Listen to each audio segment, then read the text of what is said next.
अस्सलाम वालेकुम, मैं हूं महविश कमास खान और इस वक्त मेरे साथ मौजूद है हैदर शिराजी और आली जा।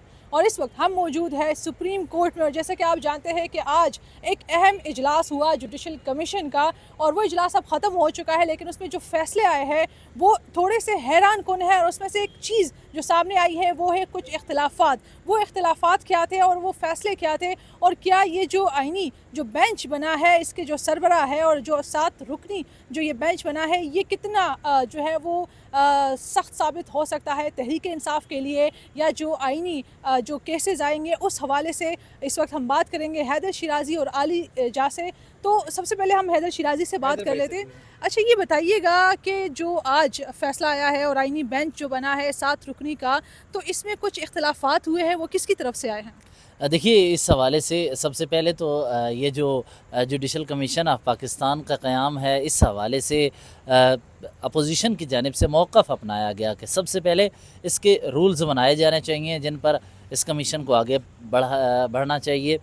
उस पर जब ये डिबेट हुई तो जस्टिस यहिया आफरीदी ने इस मौक़िफ़ की तायीद की, और जस्टिस यहिया आफरीदी इसी को इनिशिएट कर रहे थे कि सबसे पहले ये जो इजलास है इसमें इस कमीशन के तरीक़ाकार को वज़ा किया जाए, इसके बाद आगे बढ़ाया जाए। जिसके बाद उसकी तायीद शिबली फराज जो कि सेनेट में अपोजिशन लीडर हैं, और उमर अयूब खान जो कि कौमी असम्बली में अपोजिशन लीडर हैं, उन्होंने की।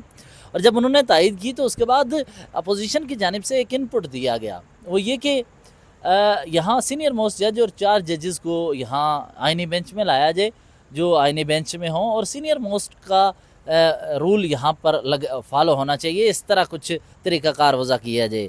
जिसके बाद शिबली फराज ने एक पॉइंट उठाया, वो ये कि उन्होंने कहा कि इस वक्त हमारे यहाँ कोरम भी पूरा नहीं है। उमर अयूब ने भी कहा कि मेंबर पूरे नहीं हैं।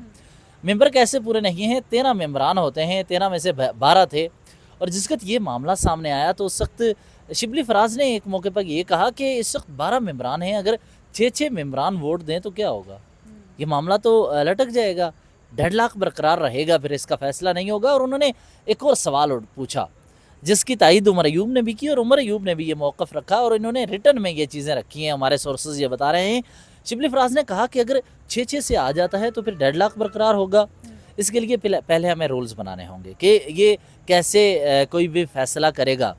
इस दौरान बताया ये गया हुकूमत की जानिब से जो मेंबरान थे, जो उन्होंने यहाँ आज इस मीटिंग में चंद नाम रखे और कहा कि खैर है, कोरम चलो पूरा नहीं, कोरम इस सूरत में यानी वहाँ पर तादाद पूरी नहीं है, तो चलो ऐसा करते हैं कि वोटिंग करवा लेते हैं नामों पे। उन्होंने फिर यहाँ ये जो नाम सामने आए हैं उनके नाम रखे, जिस पर वोटिंग हुई। और आज अपोजिशन जो कि समझती थी कि पहले जजेस के हवाले से यही आफरीदी के हवाले से वो किस तरह होंगे, आज एक ऐसा मार्का था जिसमें पीटीआई जो कि अपोजिशन है उसके साथ चीफ जस्टिस ऑफ पाकिस्तान यही आफरीदी एक मौक़िफ़ पर खड़े नज़र आए, जिसमें उनके साथ जस्टिस मंसूर अली शाह थे, जस्टिस मुनीब अख्तर थे, और यही आफरीदी चीफ जस्टिस खुद थे।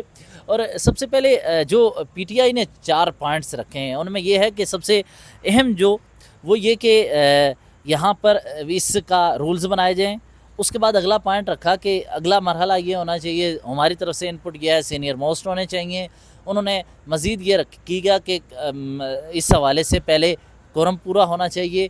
तो ये चीज़ें उन्होंने रखी, और उन्होंने कहा कि इस पर पहले तफसील से बातचीत हो, तरीक़ाकार वज़ा हो। एक नई बॉडी बनी है तो उसके लिए फिर वो तमाम तरीक़ाकार अपनाए जाने चाहिए। तो इस पर डिबेट होती रही। तो ज़्यादातर ये था कि ये जो सबसे अहम रूल्स की बात थी ये चीफ जस्टिस यहिया आफरीदी की जानिब से आई, और जिसकी तायीद उमर अयूब ने और शिबली फराज ने की। अच्छा, जैसे कि हैदर ने बताया कि यहिया आफरीदी साहब ने इख्तिलाफ़ कर दिया, उस पे आप क्या कहेंगे? ये कितना जो है असर रख सकता है उनके खिलाफ? देखिए, पहले आपने अपने इब्तदाइये में कहा कि कुछ गैर मुतवक्किया चीज़ें हुई। कुछ भी गैर मुतवक्किया नहीं था, और जो हुकूमत चाह रही है जब से इस हुकूमत ने इक़्तिदार संभाला है उसके मुताबिक चीज़ें बढ़ रही हैं। और आज जो ये इजलास हुआ है इसमें हुकूमत को इदराक था, मेजॉरिटी का भी इदराक था, लेकिन जस्टिस यहिया आफरीदी का वोट जो था वो बड़ा अहम था।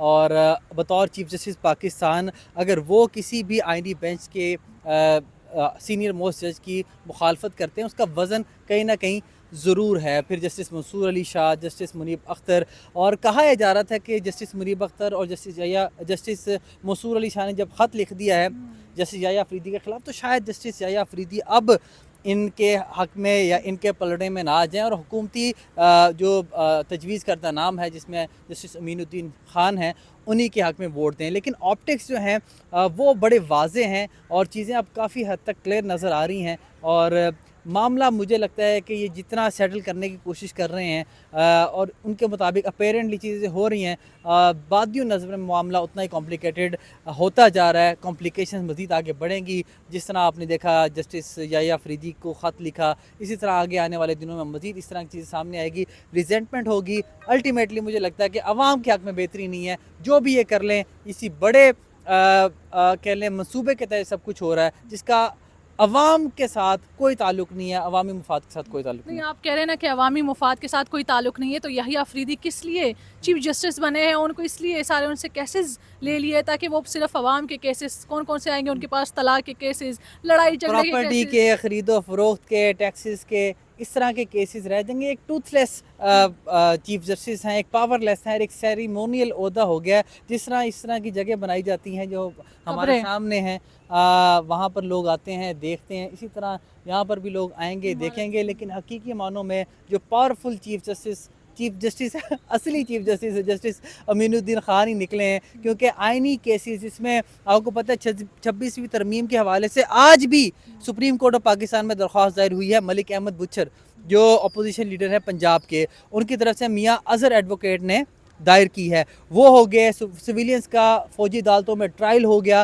اس طرح کے اہم نوعیت کے کیسز اب امین الدین خان کی سربراہی میں ہوں گے. اس میں جسٹس مسرت ہلالی ہیں, اور وہ بھی آپ کو پتہ ہے اصل طاقت جو ہے, پاور جو ہے وہ جسٹس امین الدین کے پاس ہے. انہی کے پاس ہیں. اور اس میں پھر جسٹس جمال خان مندوخیل ہیں, جسٹس حسن اظہر رضوی ہیں, اور وہ جو 7 رکنی تشکیل پایا ہے اس میں بھی 4-3 کی واضح ہمیں نظر آ رہی ہے. تو بڑی کیئرفلی کرافٹڈ چیزیں سامنے آ رہی ہیں, چاہے وہ جوڈیشل کمیشن کا قیام ہو, چاہے آئینی بینچز ہو. تو حکومت جو ہے اپیرنٹلی اپنے جو ہے نا چیزیں اس میں عملی جامہ پہنانے میں کامیاب نظر آ رہی ہے. اور کئی حلقوں میں بڑی خوشی ہے کہ ہم نے سب کچھ بڑے احسن طریقے سے کر لیا ہے, لیکن عوام کے لیے بہت کچھ فائدہ شکریہ نہیں ہے. آپ کا. آرکیچ کے لیے اتنا ہی, اور پھر اگلی ولاگ میں آپ سے